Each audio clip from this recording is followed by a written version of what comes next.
Jim says this one's in a bad mood. I don't see that. Looks fine.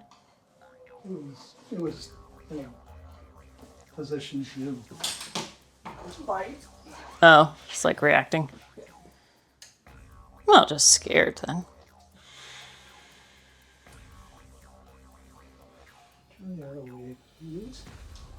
So, I've talked about tubing in a lot of videos before, but just to recap, some snakes we prefer to run into a tube for extractions. There's a couple reasons for this. One is snakes that have a really big, heavy body and a small head and neck. It helps to restrain them so that they can't thrash or twirl around and injure themselves. First, that's not the case with the Taipan. The situation with these guys is that they can kind of flail around and they can have very quick movements. So the tube just kind of slows them down and makes it less stressful overall to deal with them. You see the venom glands are on. Yeah, unfortunately you kind of messed with the focus when you were moving your hands, but I could see that.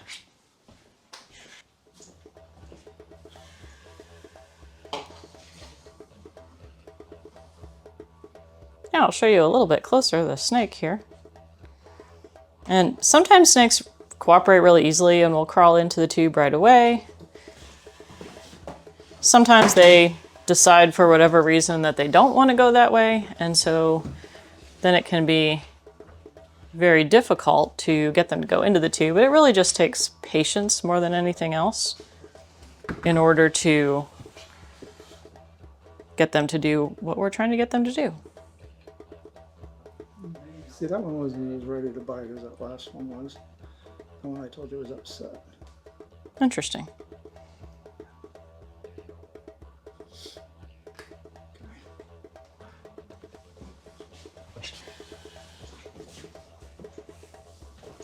Also, that? So you'll probably notice that not all of these snakes are exactly the same color.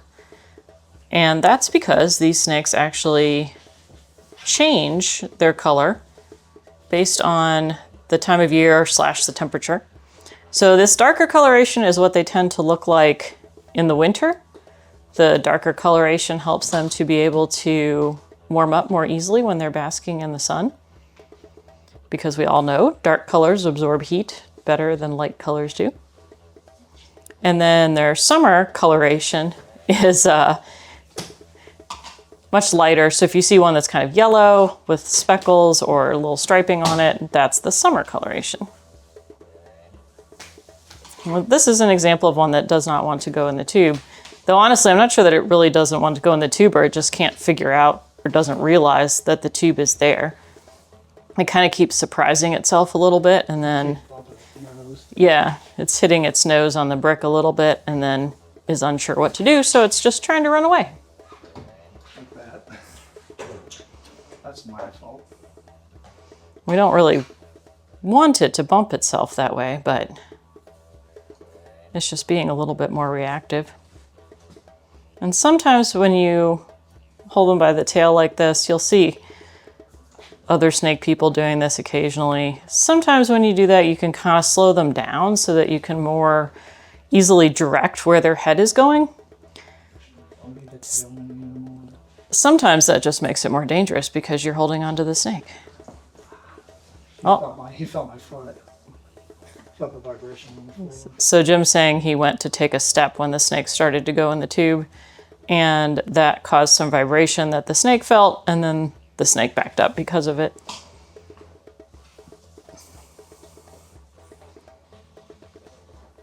Which they certainly do feel those vibrations. And they also, it's interesting, rattlesnakes sometimes when you're in a building, if you're walking very gently, a lot of times they won't rattle.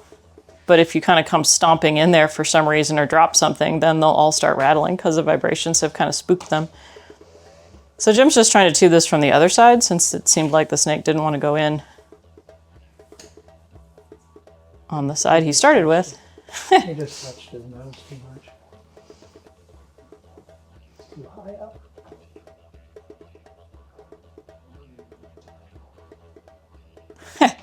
The snake said, no thanks.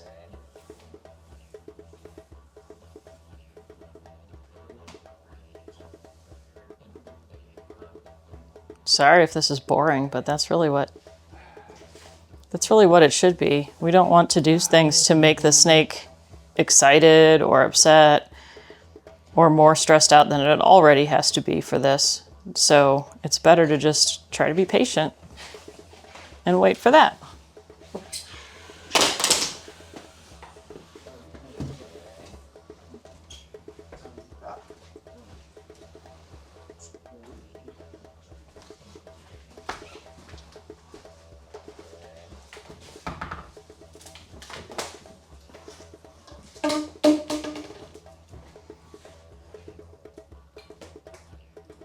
You can see that one's venom glands.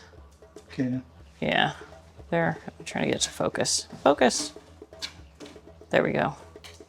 You can see the muscles around the venom glands really contracting right there. So when Jim's putting his hands there, he's following that motion that the snake is doing. You can see how the snake contracted the glands, and that's what he's encouraging it to do as well. Personally, I prefer the lighter coloration a little bit more because you can see the pattern more when they have the lighter coloration. But I think it's cool that they move. That snake also reacted to Jim stepping towards it. And he almost was able to get it before it backed out. But you don't want to go in there, you'll be down there. You want to go in and back out. yeah, he definitely learned how to escape that. I'll give him a couple more chances and then I'll try something different.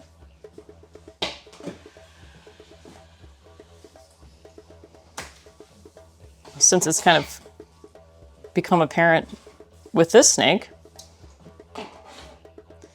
I will mention the boots that we use. They are snake-resistant boots.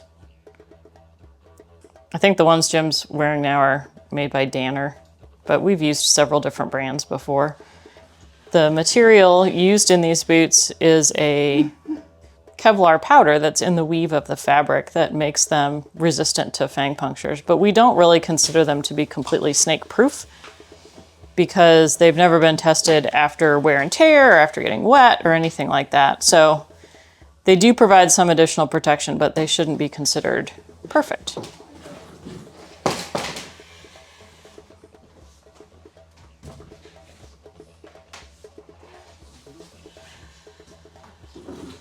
Well, that one's...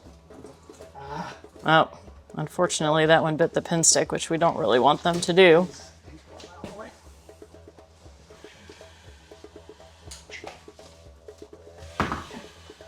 This one definitely wants to bite.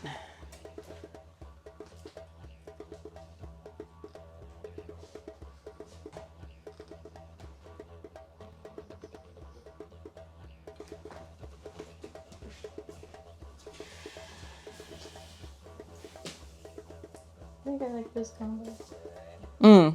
Yellow, but This one's dark but still has some yellow coloration. yeah. Some have Some have the banding. Yeah, some do have banding. Sorry, I zoomed in and now we can't see what's going on. They were the ones that came from Lifetime Gardens over there.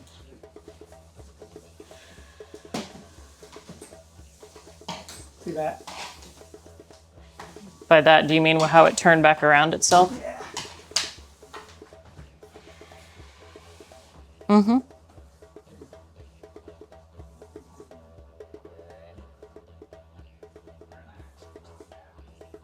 Slow down. Slow down. Slow down.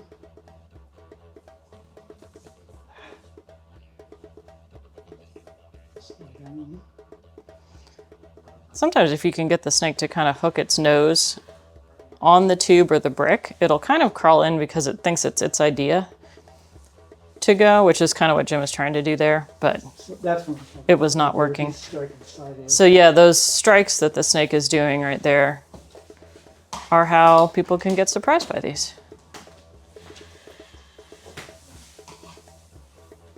Also, the nose is dark right there. We need to block that off, especially with the launch over there that's got keeps wrapping around it.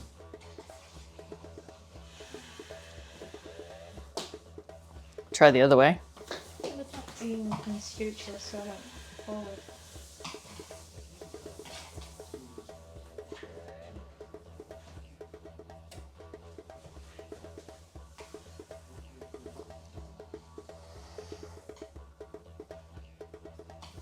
It's interesting the way he's like bouncing his head when he, even when he puts it down. Yeah.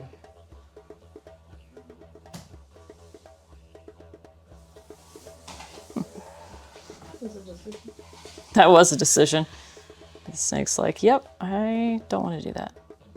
I'm not trying the other end. Yeah. I'll try the other side. You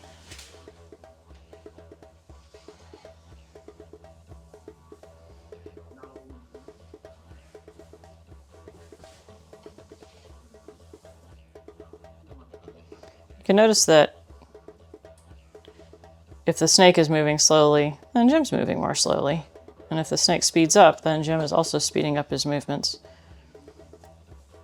Rather solid. I'm just avoiding.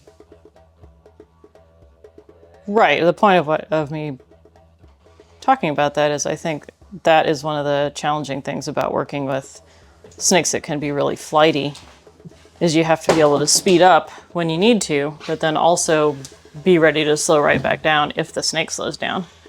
Because you want to give it that chance to be slow and not continue to escalate. But you still have to react to what they're doing.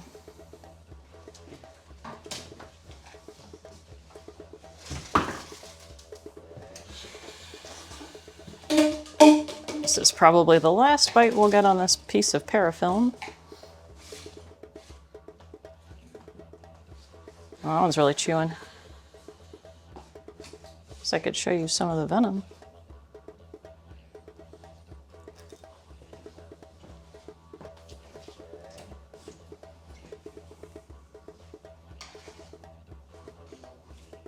This one has some nice yellow on its belly too.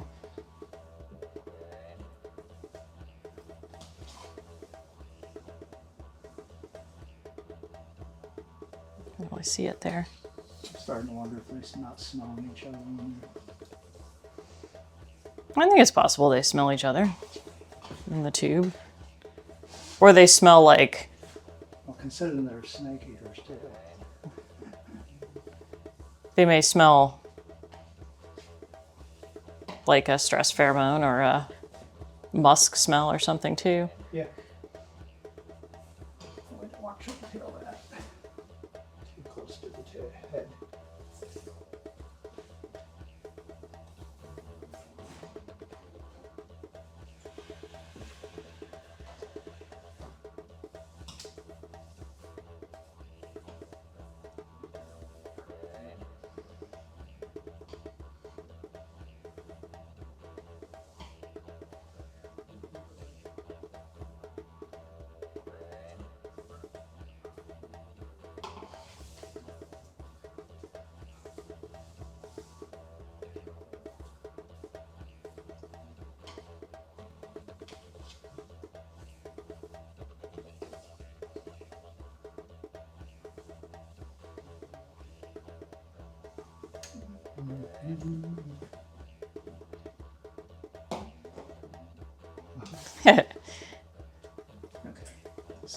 I'm trying to think of something intelligent to say, but really, it's just a time to be patient. You intelligence like an intelligent facade. One thing that I can see when I watch this sort of thing is what Jim is doing to change the angle and the direction of the snake's head, which obviously doesn't always work, but that type of understanding of kind of what can change their body positioning is interesting, but I don't know how easy it is for people to see that if they don't work with snakes all the time. Got a dust bunny on his nose. Or dead. I was gonna say I don't see anything now.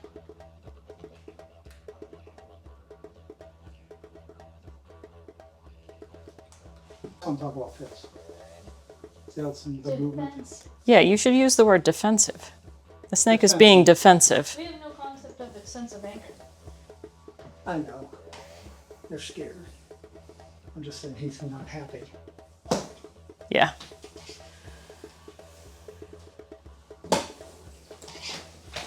Just pay attention. We are. We are paying attention. I have the boots on cat. Did you see the old picture of... Did you see the old picture of the...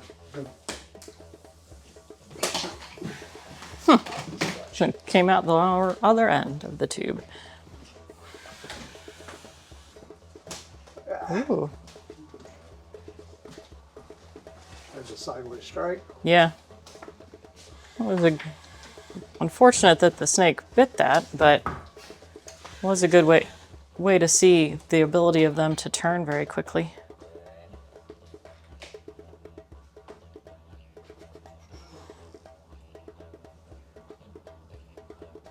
He came up in our stuff.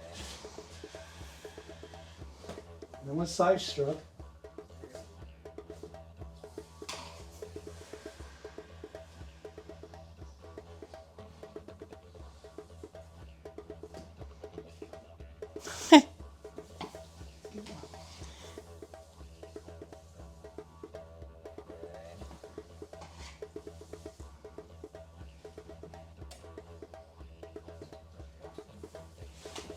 So twitchy.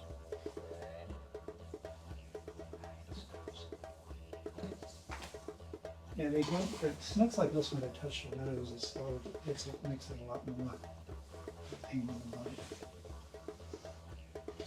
I feel like they don't even have to actually touch their nose. They just have to think that they're going to touch their nose and then they turn around. But it does make it so they change direction really quickly.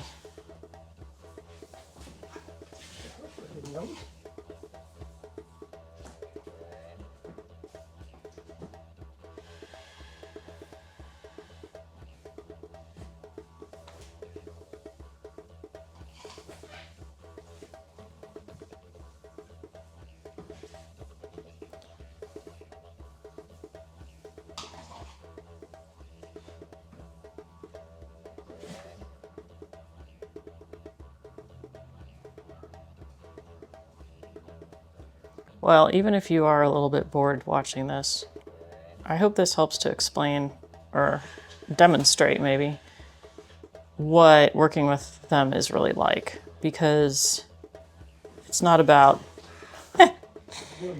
it's not about You gotta step lighter. being excited or trying to do things really fast. Sometimes it can be frustrating. Sometimes it can be kind of boring.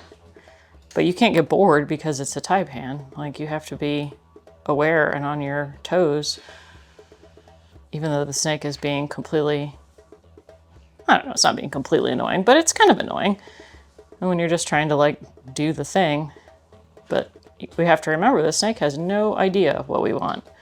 The snake was just sleeping in his house, and then suddenly we came. Yeah, some big dumb animal, namely Jim, came, opened the drawer, opened the enclosure, and pulled him out into the light. He's totally exposed. And he's being moved around. He's not being allowed to run to anywhere that he thinks might have safety. So you have to just be empathetic towards the snake and realize that they are not trying to be difficult or annoying or anything like that. They're just doing what they think they need to do to survive the best they can.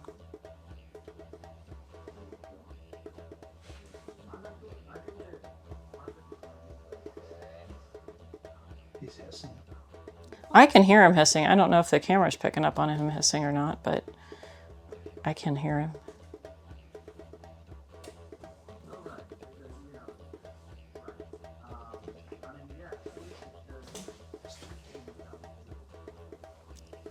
Looks like the snake is I'll show you the other end. about shedding his skin. So there's a little bit on his tail that's It's starting to shed. actually started to come off where he was getting touched. Which is fine. It's just that Jim will have to be careful because when he gets a hold of the He's snake, ready to shed, isn't it? yeah, when you grab him, he will likely have some of that skin start to peel a little bit in your hand. That snake does not want to go in the tube. I'll try one more time and then try something else.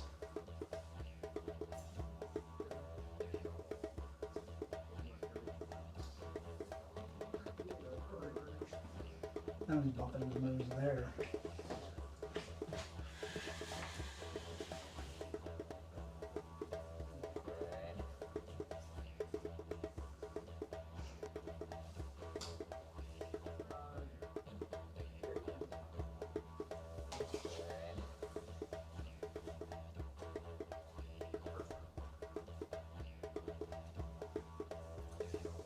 They do that a lot, where they try to crawl on top of it. It's so close. It's so close to what you want them to do.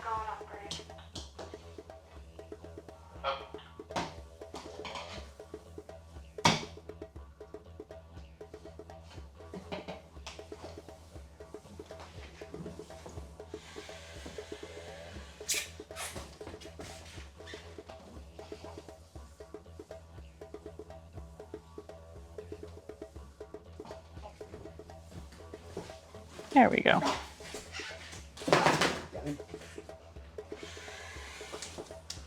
He just bit the mat. Did he really? Yep.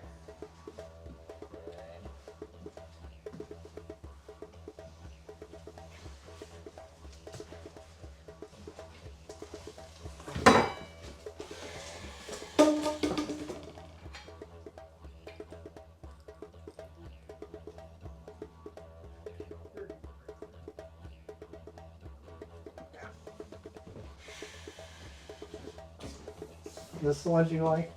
Yeah, this is the kind of color phase that I like. This real light color, hardly any real dark on it.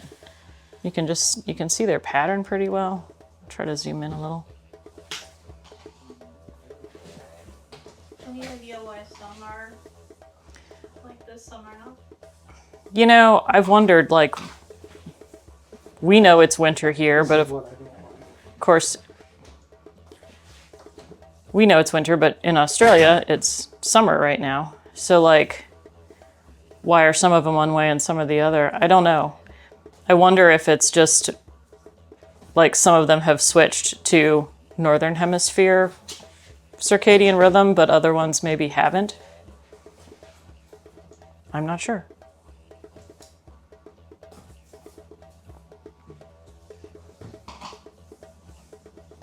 Can you move that chair, please?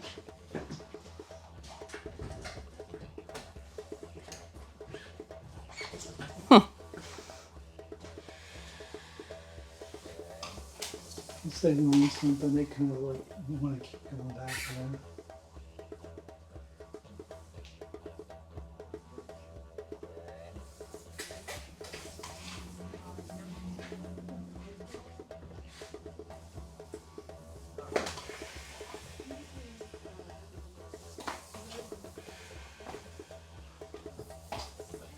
Go that direction.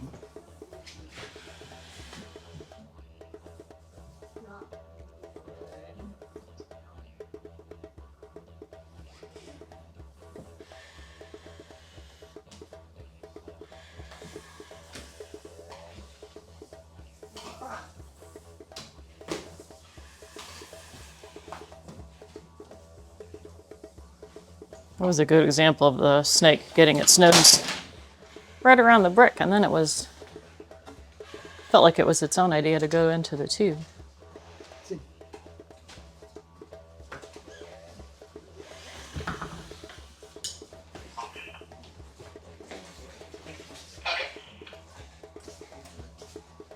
Hey Jim, if possible, hold this one up for a second. Let me get a little bit of its body so people can see.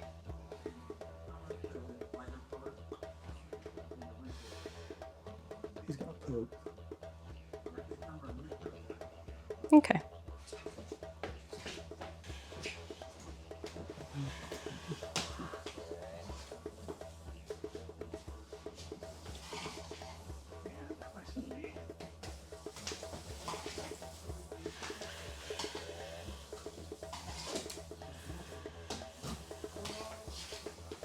If you see the snake in the background, that's one of our king cobras. He's clearly been a little bit interested in what's going on out here. Dinner. Yeah, probably. I'm sure the king would eat the taipan if we gave them the opportunity. His keys will be on him. Yeah.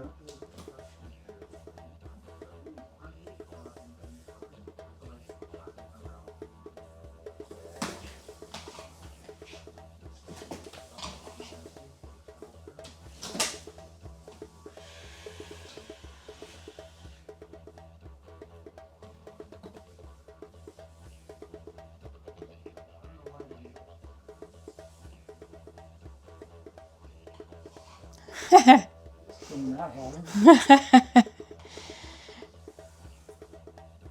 I don't think his whole body is going to fit into the brick.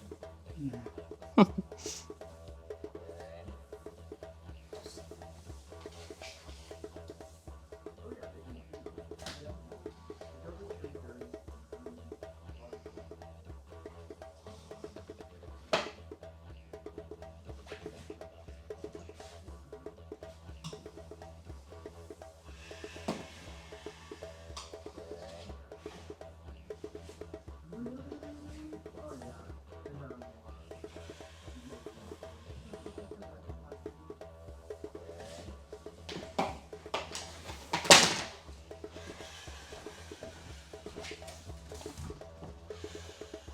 See that? Yeah. Oh, you just took it completely out of frame. He's jerking his body. Stick his finger up there. Yeah, I'm not going to put my finger up there. Okay.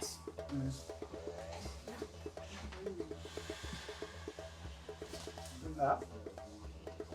Ah. That one's bit.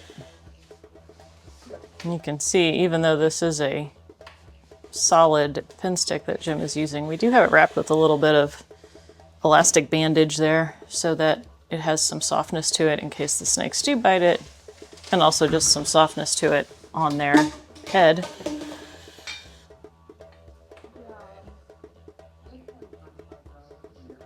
Might take it off. Stop. Okay. It's He doesn't get to know.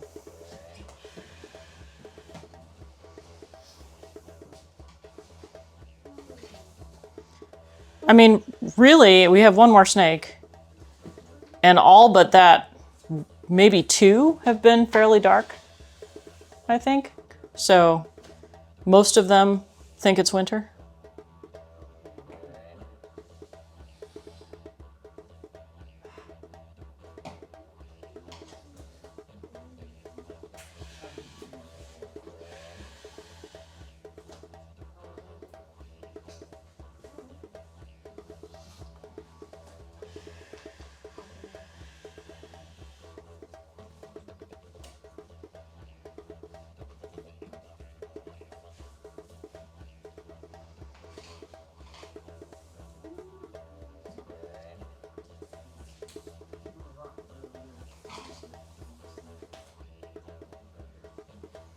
This one's belly is pretty cool looking. Oh, that made him upset.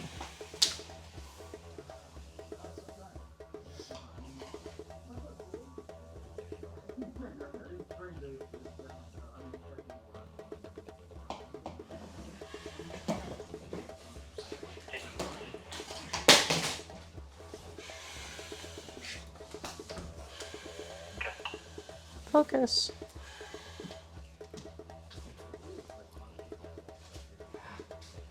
didn't get it, but I'm trying to answer it. Yeah. Cat, can you grab a tail? Can you grab the tail?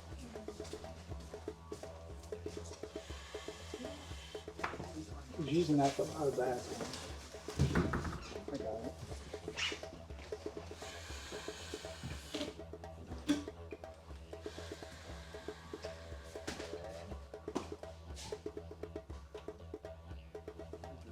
Okay.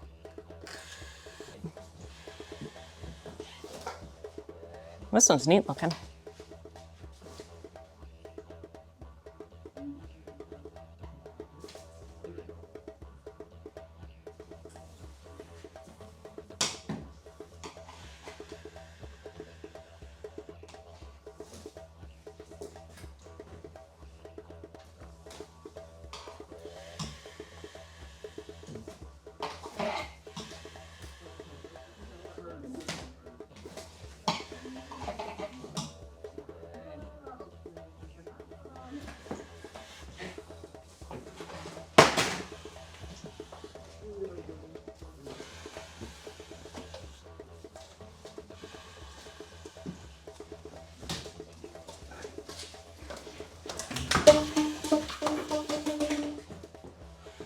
Wait a sec. Okay.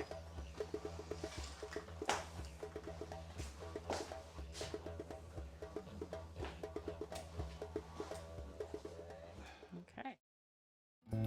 Thank you for watching. Remember to like and subscribe for more KRZ videos, and don't forget to hit the bell so you know when it's happening. Follow us on social media at KY Reptile Zoo for more scaly content.